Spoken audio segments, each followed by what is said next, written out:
हाँ जी, फिर से थोड़ा सा आते हैं प्योर इंडक्टर पर।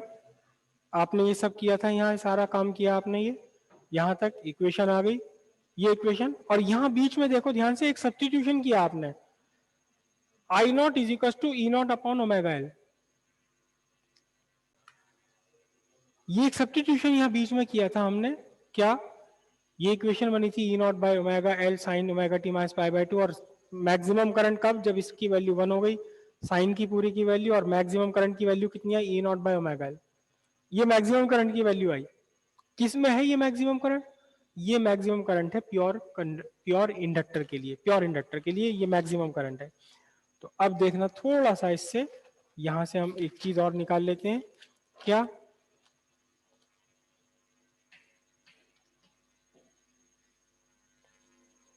Maximum current in pure inductor. Pure inductor में मैक्सिमम करंट कितनी है, I not is equal to E not by omega L. ठीक है, अभी से ओम लॉ से कंपेयर कर लो। तो मैक्सिमम करंट है ई नॉट बाय ओमेगा एल। ठीक है, अब comparing with Ohm's law. Ohm's law से अगर आप कंपेयर करें, ओम्स लॉ में क्या है, current is equal to what, voltage upon resistance. Resistance actually क्या है, एक obstruction offered by the component, whatever be the component. तो हम इससे अगर कंपेयर करें इन दोनों को, तो फिर क्या निकल कर आ रहा है, current, current is equal to E naught voltage. Omega L क्या रिप्रेजेंट कर रहा है, omega L represent obstruction offered by pure inductor in path of alternating current. तो हम क्या कहते हैं, हम कहेंगे omega L represent obstruction offered by pure inductor in path of alternating current. ठीक है, and this obstruction is called, हम इसे रेजिस्टेंस नहीं कह सकते क्योंकि ये ओमिक रेजिस्टेंस नहीं है, ओम्स लॉ नहीं है। This obstruction is called inductive reactance.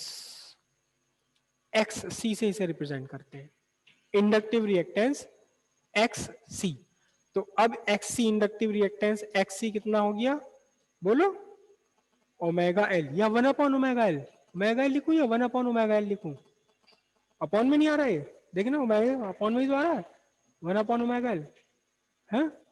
तो क्या लिखूं मैं यहाँ, 1 बाय ओमेगा एल, नहीं, क्यों, अरे ओमेगा देखो तो सही, अपॉन में नहीं आ रहा ओमेगा एल, ये रहा ओमेगा एल, अपॉन में तो आ रहा है ये ई नॉट अपॉन। भाई इसको क्या लिखा जा सकता है, इसको लिखा जा सकता है ई नॉट इंटू 1 अपॉन ओमेगा लिखा जा सकता है ना। तो मैं क्या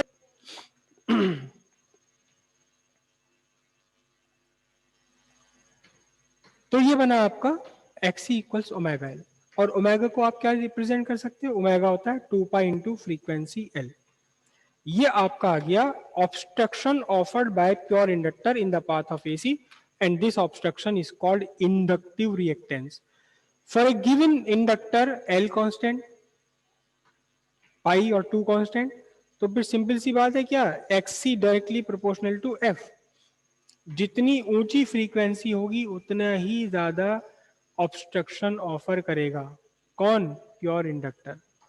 ठीक, अगर बाय दी वे आपकी फ्रीक्वेंसी जीरो हो, अगर फ्रीक्वेंसी जीरो जैसे कि होता है किसकी फ्रीक्वेंसी,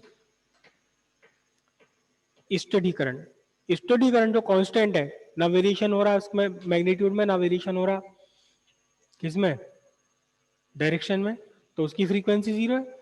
तो फिर अगर आप यहाँ जीरो रख दोगे तो क्या होगा, X C is to zero.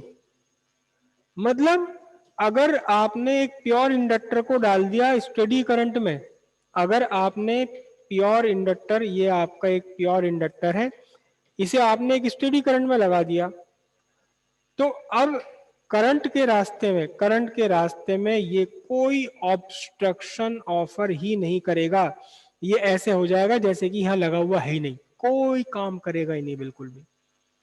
DC circuit में स्टेडी करंट में इसका ऑब्स्ट्रक्शन ऑफर्ड कितना होगा? जीरो। क्यों? क्योंकि फ्रीक्वेंसी पर डिपेंड कर रहा है। स्टेडी करंट के लिए फ्रीक्वेंसी जीरो होती है, ठीक है। लेकिन अगर फ्रीक्वेंसी बढ़ती जाएगी तो एक्सी क्या होगा? बढ़ता चला जाएगा। तो एक्सी का अगर फ्रीक्वेंसी के साथ हम एक ग्राफ ड्रॉ करने लगे,